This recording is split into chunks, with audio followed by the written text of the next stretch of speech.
Sir ఒక్కసారిగా ఒకవైపు సరెండర్ల అంశం తెరపైకి వచ్చిన ఈ నేపథ్యంలో ఒకేసారి మాజీ మావోయిస్టు తెలంగాణ ఉద్యమకారులు గాదె ఎన్నయ్య గారిపై కేసులు నమోదు చేయడం, అదుపులోకి తీసుకోవడం, చాలా ఉపాలాంటి కేసు కూడా ఆయనపై నమోదు చేయడం పట్ల ఎట్లా చూస్తారు? గాదె ఎన్నయ్యను అరెస్ట్ చేయటం ఇవాళ 11 గంటల ప్రాంతంలో ఎన్నయ్యను అరెస్ట్ చేయటాన్ని పౌర హక్కుల సంఘం తీవ్రంగా ఖండిస్తుంది. అది ఒక ఎన్నయ్య అరెస్ట్గా చూడటానికి లేదు.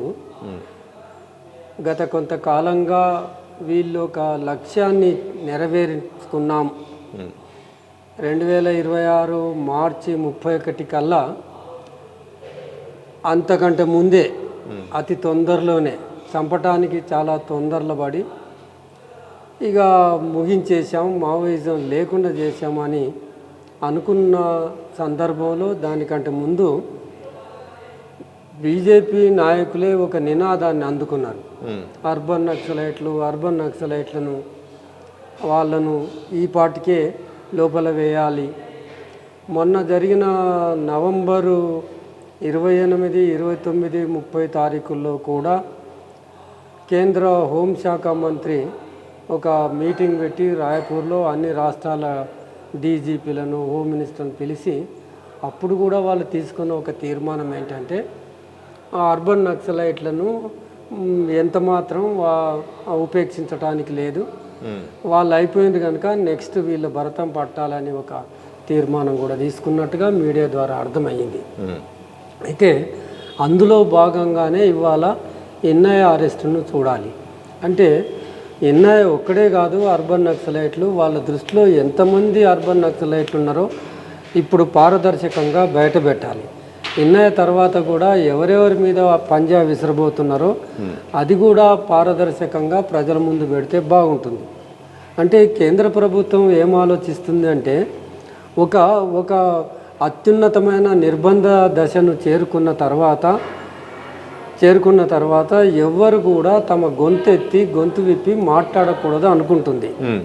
కనుక ఇక్కడ క్వశ్చన్ ఏంటంటే ఎవ్వరు కూడా మాట్లాడొద్దు, ఒకవేళ మాట్లాడితే భిన్న స్వరం ఉండకూడదు, భిన్న ఆలోచనలు ఉండకూడదు, భిన్న ప్రత్యామ్నాయ ఉద్యమాలు ఉండొద్దు, ప్రత్యామ్నాయ రాజకీయాలు ఉండటానికి లేదు. ఒకే దేశం, ఒకే మతం, ఒకే నాయకుడు, ఒకే పార్టీ, ఆ నాయకులు మేమే అనుకున్న సందర్భంలో వస్తున్న సమస్య ఇది. ఎవరైతే భిన్నంగా తమ అభిప్రాయాలను ఒక ప్రత్యామ్నాయ ఆలోచనలు ముందల పెడుతున్నారో, ఏదైతే అన్యాయమని, ఏదైతే క్రూరమని, అన్యాయమని, ఇది ప్రజాస్వామిక వ్యవస్థకు తగదని ఎవరైతే మాట్లాడుతున్నారో వాళ్ళందరూ గొంతులు నొక్కేసే ఒక సంకేతాన్ని ఇచ్చే ప్రయత్నం తప్ప ఇది ఒక్క ఎన్ఐఏతో ముగియదు అని మేము అనుకుంటున్నాం. నిజానికి ఎన్ఐఏ ఒక ఆశ్రమాన్ని, దిక్కుముక్కు లేని అనాథ పిల్లలను, తల్లి తండ్రిని కోల్పోయిన అనాథ పిల్లలను రాష్ట్ర వ్యాప్తంగా వెతికి పట్టుకొచ్చి వాళ్ళకింత అన్నం పెట్టి వాళ్ళకు ఒక షెల్టర్ ఇచ్చి ఆశ్రయం ఇచ్చి వాళ్ళను చదివించి వాళ్ళ కాళ్ళ మీద వాళ్ళు నిలబెట్టే ఒక ప్రయత్నం ఈ దేశానికి ప్రయోజకమైన ఒక ప్రయోజకులైన పౌరులను అందించే ప్రయత్నంలో నిమగ్నమయ్యింది ఆయన ఫ్యామిలీ మొత్తం.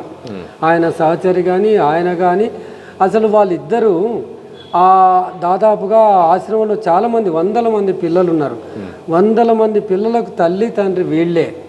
వాళ్ళకు విద్యాబుద్ధులు చెప్పించి, చదువు చెప్పించి, ఉద్యోగాలు చెప్పించి, వాళ్ళకి ఇంత పెళ్ళిళ్ళు చేసి సమాజంలో ఎవ్వరు లేకపోయినా మేము ఉన్నామని నిలబెట్టిన అంత గొప్ప పనిలో నిమగ్నమై ఉన్న ఎన్ఐఏని వాళ్ళ పట్టకపోతే ఎంతమంది పిల్లలు కన్నీరు పెడుతున్నారు. ఒక కుటుంబానికి ఒక్కరు ఉంటారు, లేకపోతే 2 పిల్లలు ఉంటారు. కానీ ఈ ఎన్ఐఏ కుటుంబానికి 100 పిల్లలు ఉన్నారు. వాళ్ళందరి కంటతడి పెట్టిస్తున్నారు. మీకు ప్రభుత్వాలకి ఇది మంచిది కాదు. వాళ్ళ కంటతడి తప్పనిసరిగా చుట్టుముట్టుతుందని తెలియజేస్తున్నాం. వాళ్ళ కంటతడి వాళ్ళకు కోపంగా, ఆగ్రహంగా మారకముందే ఆయనను విడుదల చేసి ఆ పిల్లల తండ్రిని ఆ పిల్లలకు అప్పజెప్పే ప్రయత్నం చేయండి. ఇవాళ మీరు ఒక్క అరెస్ట్గా చూడకండి. ఒక్క ఎన్ఐఏను పట్టుకుపోయారు అంటే ఇంతమంది పిల్లల పొట్ట మీద కొడుతున్నామని ఆలోచించండి. ఇవాళ వాళ్ళకు రేపు అన్నం పెట్టేటోళ్ళు ఎవరు, వాళ్ళకు ఆశ్రయం ఇచ్చేటోళ్ళు ఎవరు? ఈయన ఎప్పుడు ఆ ఊపా కింద పెడితే అన్లాఫుల్ యాక్టివిటీస్ ప్రివెన్షన్ యాక్ట్ అనేది దాన్ని ఎత్తివేయాలని హక్కుల సంఘాలని దేశవ్యాప్తంగా పోరాటం చేస్తుంటే దాన్ని ఇప్పటికీ అమలు పరుస్తూ ఆ సెక్షన్ల కింద పెడితే ఆ ఊపా కింద అరెస్ట్ అయితే 6 నెలల వరకు బెయిల్ రాదు.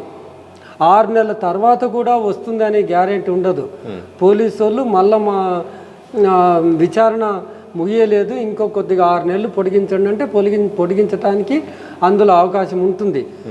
ఆ మామూలు చట్టాలు ఉండంగా ఊపా ఎందుకని ఊపాను రద్దు చేయాలని మేము ఒకవైపు పోరాటం చేస్తుంటే ఉన్న చట్టాలే కఠినంగా ఉన్నాయి. ఏదైనా చర్య తీసుకోదలుచుకుంటే ఆ చట్టాల కింద చర్య తీసుకోండి, కానీ ఈ నల్ల చట్టము అప్రజాస్వామిక చట్టము ఈ చట్టాన్ని ప్రయోగించకండి అని కూడా హక్కుల సంఘాలు మేధావులు అందరు ఘోషిస్తున్న ఈ సందర్భంలో మళ్ళీ ఊపా పెట్టి ఎవరి గొంతులు మీరు నొక్కేయాలని చూస్తున్నారు.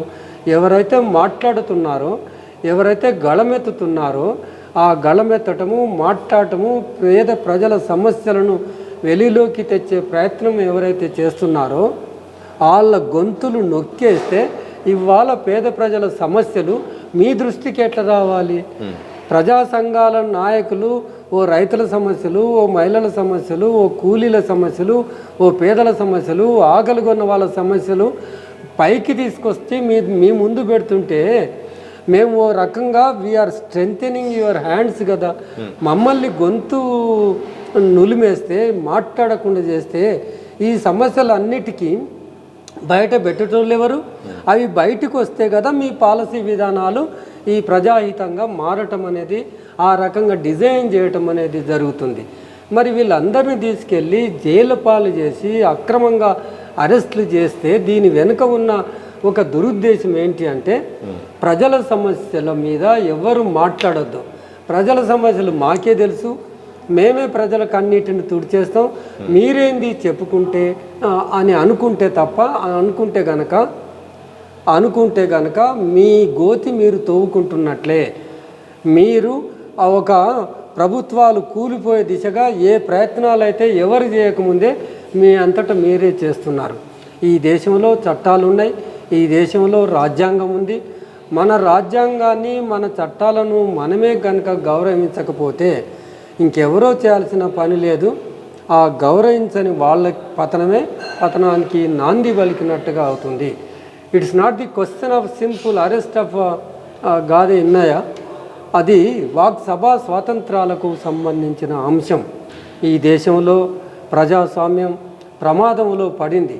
విచ్చలవిడిగా ఎక్కడికక్కడ ఛత్తీస్గఢ్లో, జార్ఖండ్లో, దండకారణ్యంలో రక్తపు టేరులు బారిస్తున్నారు. ఆ విషయాల మీద మాట్లాడి ఉంటాడు. ఏ విషయాలైనా సరే, ప్రజల సమస్యలైనా సరే,